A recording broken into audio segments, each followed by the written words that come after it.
ozalaka na succès sila olingi toloba te wera kulutu okoma journaliste ya RTNC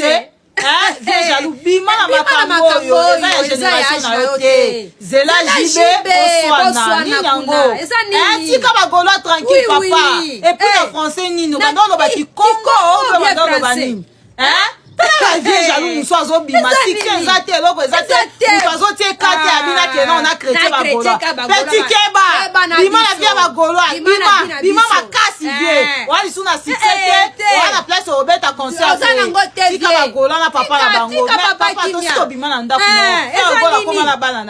na yezani fa bagolo zo bunza na yena Gladys age moko mama papa luka bakoko tika via papa Hervé gola somba na yo ope boxe arrête les autres la biso avec big correcteur nous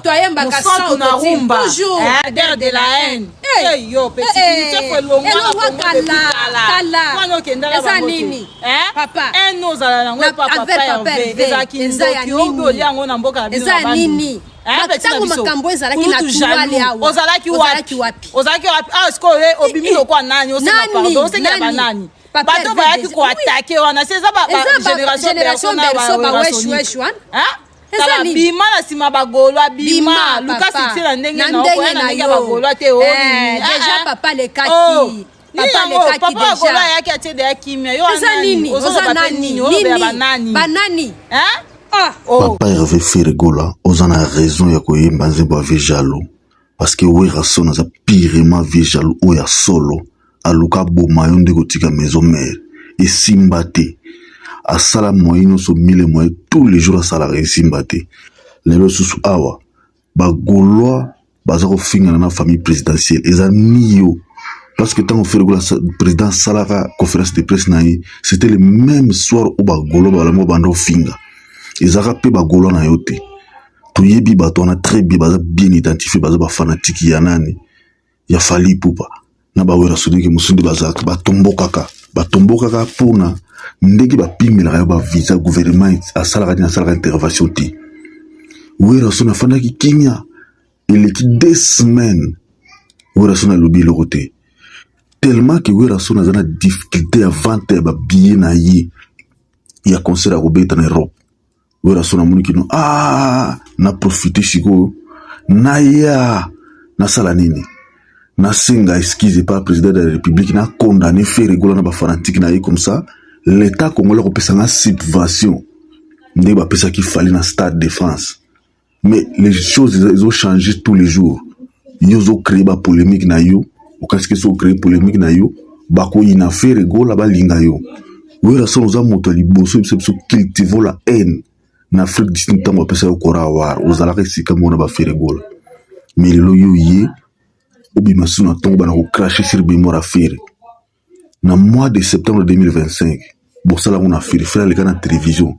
apesa yo bonne chance na concert no beta dida sare na kulto apesa bonne chance bo traduire ngo bo finga mama na bo finga ba fanatique na ye bo fingela ye famille na bana na mama na ye cousin na la dance mais cousin na la dance singa pardon si makino botinda ya salango et sous lelo sankara awa avant faire beta corona boya bomboloba n'importe comment na kombo Hervé basala bino problème ti lisusu bobimi lisusu yo moko yiko bima na cette fois-ci polili ozolo bana parabole okasi ke parabole to yoka te to yeba te mais non wane komi mutema mabi ekomi kindoki mutema mabi suke leki degré komaka kindoki ezaka ki sorcellerie à ciel ouverte Ferregola mérite mi na musique na biso mérite respect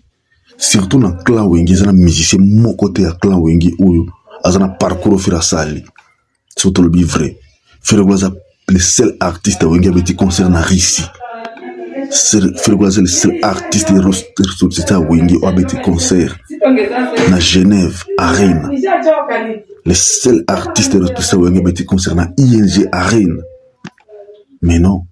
bino beta bazeli to beta ba l'Olympique bosugi wana mais yi aki au-delà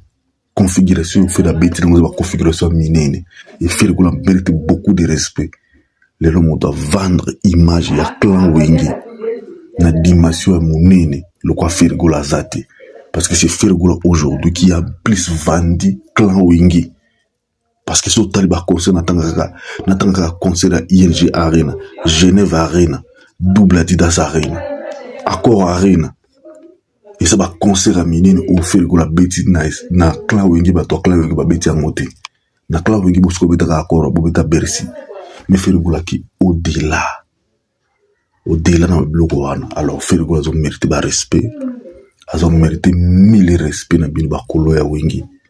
Parce que bino ba to Wingi de faut protéger Ferre, non pas ba to musu ba protéger Ferre. Ce que biso ba fanatique na ba golo to télé makate pour défendre Ferre. Ne Ferregoula zo hésiter les sur la musique té. Ne Ferregoula za disparu na musique. Parce que bino mo za source bolinga raté Ferregoula atombola mutu. Tango Ferre atombola mutu, bino bozo lamba plan pour arrêter te akoya. Mais musique za bongo ta famille Wingi a divisé les seuls motos à soutenir à Ferregoula à fond, c'est Célio Scram. À ça, sans hypocrisie. À ça, la honte pour faire la PC bon. Non. C'est parce qu'il y a côté qui fait la likonzi à clan Wingi. Il faut les protéger. Il faut que ça, là, de sorte qui Ferregoula a si longtemps pour valoriser toujours clan Wingi. Mais yo, il raconte, aux ça, la sorte qui Ferregoula a koufa avant les temps. Mais ko simba te biso ba fanatique ya Ferre to telemito lobina ora son ngonga na yo esili ezangonga ya Ferre Ferregoula ou rien soki vérité musique eza susute ya malonga na Congo to moni yango ba artiste bazoko kasuko yimba te mais Ferregoula za yimo ko moto za ko yimba eza te ke azako loba loba azo ba playback te mais azako yimba azako sepele sabato na voix na yi yuzo linga susu oya on a tiré sur le kuta pour bato baya na événement na bati ayo kame on ba kotia yo sukate we rason place na yongo ngana wisili zango ya Ferregoula ou rien kosila ya we rason et comme si les jalousies notoires sur Ferregoula